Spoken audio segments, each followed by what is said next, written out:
Hello, welcome to Brockhall Lane, hope you're all well. Today I'm going to be modifying my Hattons Class 66 in GBRF livery, which I received recently for my birthday. There's just a few little mods I want to do to make it more suitable for my requirements. I hope you enjoy. So taking the body off is not too difficult. There's no screws or anything. There are 4 clips on each side, and I'm using the this method of putting a bit of paper in there, just folded in half twice. You've just got to be careful of particularly these little pipes here and the handrails, the bottom of the handrails. These little bits here, they're actually in little holes, so I've just taken those out with a bit of a knife, pulled them forward so they're not in the holes, and then I'm going to pull the body away and hopefully not break anything. Right, so I've got the body off. It wasn't quite as easy as I was hoping. You have to be really careful and take your time with it. I did pull on the bottom tank and that's come off, but it's just a plastic piece that fits over the metal chassis, so I'll glue that back on. It's not really going to be an issue. The bits you need to be really careful of are the bottom of the handrails. The paint will come off as you take these off as well, and those little bits of detail. And on this particular model, that ladder there, but it's okay, it's fine. So I think I'll proceed with that. Now, thankfully, getting the cab interiors out is a lot easier than some models. There's just 2 clips. You just stretch the sides of the body a little bit and unclip that, so that's quite an easy thing to do. There we go, I have got the cab interiors out, and I can put a crew in there now. You'll notice they're slightly different with the decoration on the back. On the bulkhead there, that end I've just checked is the exhaust end of the 66, so that end, so I've got to remember that and make sure that's in the right place when it goes back together again. I am going to use some of my Tamiya adhesive just to run over the top of these details on the side here, just to make sure they're well glued in, so they're not going to come off, because I don't quite trust how well the glue works on these models, so that can't hurt, just to give it a bit more reinforcement. And then I'm going to put the body to one side so I don't get any paint or glue on it, so that's going to be the other side of the room. Now, one thing I have just noticed is you can't see it now because it's straightened again, but the nameplate, I must have been grabbing it to pull the chassis off, and I actually made it go a bit skew-whiffed, but then I just moved it back again, so maybe the glue that they're stuck on with isn't quite as strong as I thought it was, and maybe there is some play in it. So if you have got one with dodgy nameplates, just try moving them with your finger and resetting them. Might be worth a try. Right, so I'm going to put some crew in the cabs here. I do have a couple of those cheap Chinese figures that you get, which I've painted up with orange jackets. It's a little bit small, but they'll fit in these seats quite nicely. So it's the same figure actually in both ends. I know there shouldn't really be a figure in both ends, but I'll say one's a shunter. So I'm going to glue those in. Well, it comes with some replacement buffers and front, so you can fit a coupling on. This whole section actually comes off. Now this is the end with the pipes, and there isn't a hole for a coupler. I'm going to put KDs on both ends, so I'm going to change this end out. The screws are extremely small, so you're going to need a small Phillips screwdriver. And there's just 2 screws, one there and one there. It is quite tight, so a knife down the gap and twisting helps it come off. I'd already loosened it, didn't come off quite that easy to begin with. So I've just emptied out the accessory pack, which is the top section here. This is what I've just taken off, keeping the screws nice and safe because they are really tiny. So of course you get 2 tension lock couplers. You get 3 yellow and 3 red cables. Actually, you get 4 actually, including those. There's also 4 chain link couplings, screw link couplers, and in total you get 4 front sections, all with buffers on as well, so it's quite generous. Unfortunately there's no spare axle box covers in, which would have been of more use to me, but there is that little coupler box as well which just clips in, so you can put, that's for NAM, so you can put your tension lock at both ends, or KDs in my case.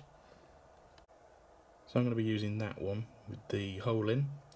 The hole is a little bit bigger than what I need for the KD, because the KD heads move rather than the actual coupler, so I might try and close that gap up a little bit.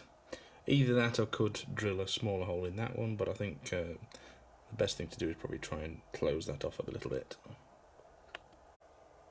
Now the buffers are a little bit likely to come off, to be honest, so I'm just going to put a little bit of glue on the plastic shanks there, so make them a little bit stronger.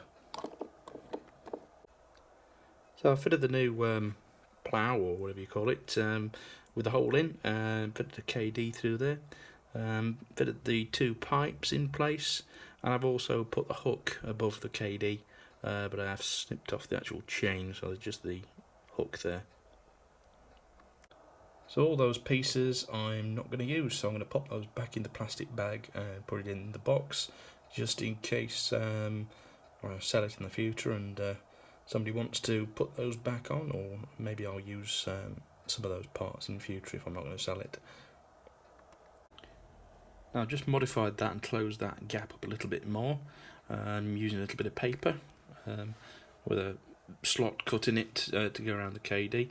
Because the KD moves like that, I don't need the full swing, so that hole's a bit too big for me. So and I'm going to paint that along with the chassis, because I'm going to do some weathering, so that will go straight over the top of that and you won't notice. Right, so the axle box covers, how they work is you've got the bogie side frame, which has got a hole in it, and then the wheels have got 2 shafts on either side of them, kind of like a wagon wheel, and these axle boxes just fit straight down onto those shafts. The trouble is they come unstuck, so this is what I'm doing, because I don't particularly want to take them out. For a start, make sure they're all on properly by getting each end squeezing together, because the wheels do move across, so that's probably the best way of doing it. Just squeeze them with your fingers tight together, make sure they're on. And then with a cocktail stick, I've got a bit of super glue and a bit of paper and the cocktail stick, which is not focusing on that bit, but I'm then going down in between the wheel and the plastic axle box shaft and just rubbing a little bit of super glue around there. That, as well as the super glue on the end of the shaft, like Hattons to show you how to do it, I think will secure them quite well. If that doesn't work, then all I'll do is I will cut the shaft off there and fix the dummy axle box in there so it doesn't rotate. But that's if this doesn't work. It is a shame they don't put extra ones in the box, because it seems like they do come out if you don't put a bit extra glue on them. And at this point you can put your 21 pin decoder in. These parts on the chassis also seem to be a little bit loose, so I've also put a little bit more glue around those as well. And I'm quite happy now, it's quite sturdy and it's not going to go apart. And I'm going to weather the underframe now, again with the body off. And for the weathering underneath, I'm going to brush paint it on, kind of thick, and I'm going to use the frame dirt, but I might mix a bit of black enamel in there as well, just to make it a little cleaner. The more black in there, the cleaner it's going to look, and if you use that neat, it's going to look quite mucky. I want this to look moderately dirty, not overly, so I'm probably going to add a little bit of black in there. So I'm giving it a good thick coat on the bogies here, and the underframe detail here. up and down strokes. It looks like there's some water and mud has flowed down, as it would do in real life. That bogey's yet to do. Another reason I like doing this by brush and rather than airbrush is I can put on a thick coat and it'll help glue all these little details down, which is not exclusive to Hattons. I mean, there's some Hornby ones which has some fine detail on them, which is a little bit flimsy, and it just helps stick everything a little bit more.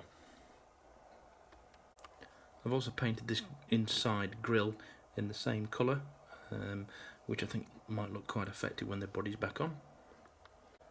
So it's got a good thick covering now. I've kept it away from the orange bits on the end there, but I'm going to let that dry. If I've missed any where it's, I'll get it touched up after it's dried. I don't think I'll need a second coat though. It should be pretty good. But I'll leave that for quite a while before handling it and putting the body back on. Just before I put the body back on, I'm going to drill out the exhaust port as well, because I don't like how shallow that looks. So I'll just put an electric drill through that and open it up so it'll be a little bit deeper. And then I'll have to hide the fact that you'll be able to see the chip through there, but I think a little bit of black tape on the back side might do that. There we go, so I just drilled that hole straight through now. It went through quite nicely. And now we'll paint the inside black and make sure you can't see anything like the chip through the hole. I'll put a bit of black tape over, probably just to cover it up and make it look a little bit deeper than it did. Well, as you can see, I've got the lid back on it again. It wasn't that easy. Did take a bit of paint off there, as I thought it would do. Other people have said it would. So I just picked that out again in white, so it's not a major problem. Luckily it didn't actually break anything, although it does look like it's going to break it when you're putting the body back on. But as you can see, the underframe is now nice and dirty, and we have a crew in the cab, or one guy in that end, which I'm quite pleased with. If I can swing now, you just about see him there, and same in the other end. I think that improves the look. So next thing, I'm going to put a little bit of grease on the end of the buffers. So that's quite easily done with a blob of black satin paint, which is not, hang on, trying to do this whilst holding the camera is not the easiest thing. I've got a bit on there now. There's a thick blob. Another thick blob there. That looks, it's catching the light a little bit, so it will dry down slightly, but I'm quite happy with that. I'll do the other end as well. And this is a product I really love, which is the Tamiya Panel Line Accent Colour, which is like a very thin wash. It's got its own little brush in there. You put it against panel lines and door hinges, and it just around where the handles are, any sort of little recesses. That panel line there, look, anywhere that would collect dirt, that's going to run down there. Particularly good on Mark 1 coach doors and all sorts of things like that, really. It just really makes them look good. It emphasises those little gaps. It's a subtle effect, but it really does bring out some of the moulding, the details on these models. Adds a little bit of shadow, a bit of depth. So the next thing I'm going to do is the exhaust on the roof, because I've noticed it in a lot of photographs and I've seen them in real life. They tend to go a very rusty, dirty, filthy colour. All the paint's peeled off, so I'm going to try and replicate that with a bit of rust paint and probably a bit of weathering powder as well, just to add some highlights. Right, well, I've just painted that exhaust on the roof there. I've actually used Great Western Stone, which seems to be a rusty colour, but it's nice and wet now, so before it dries I'm going to sprinkle some rusty coloured weathering powder on there, and then after that I will give it a bit of a sooty powder on top of that as well, so we'll see how that comes out.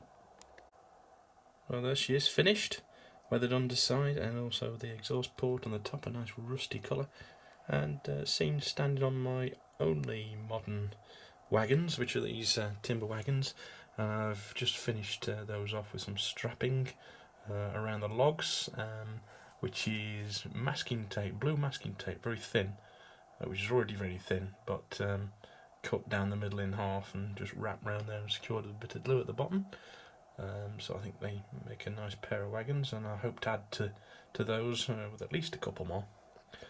So I hope you enjoyed my little look at this 66 and modifying it a little bit to my requirements. Keep well, I'll see you next time on Brockwell Lane. Bye bye.